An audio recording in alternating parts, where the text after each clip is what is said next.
ঢাকা বিশ্ববিদ্যালয়ের ভিসি তিনি ইমামতি করে নামাজ পড়াইছেন, সুবহানাল্লাহ বলেন। এটা বিগত ঢাকা বিশ্ববিদ্যালয়ের ইতিহাসে নাই। ঢাকা বিশ্ববিদ্যালয়ের নতুন ভিসি তিনি ইমামতি করে ছাত্রদেরকে নামাজ পড়াইছে। এমন বাংলাদেশ তো আমরা চাই, ঠিক না? এমন বাংলাদেশ তো চাই আমরা। এলাকার যে নেতা থাকবে সে জানাজার নামাজ পড়াবে, ঠিক না? এলাকার যে নেতা থাকবে ইমাম সাহেবের অনুপস্থিতিতে মসজিদে নামাজ পড়াইবে, ঠিক না? এলাকার যে নেতা থাকবে কোন মসজিদের ইমাম যদি না থাকে শুক্রবারে জুমার খুতবা দিবে, ঠিক না?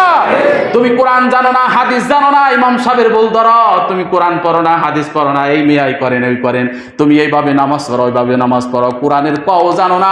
এই সমস্ত লোকগুলা আস্তে আস্তে সমাজ থেকে বিতাড়িত করে দিয়ে নতুন করে মসজিদ কমিটি করবেন। যারা আলেম, যারা জ্ঞানী, যারা আলেম যারা জ্ঞানী তাদের যে মসজিদ কমিটি করা দরকার আছে না নাই?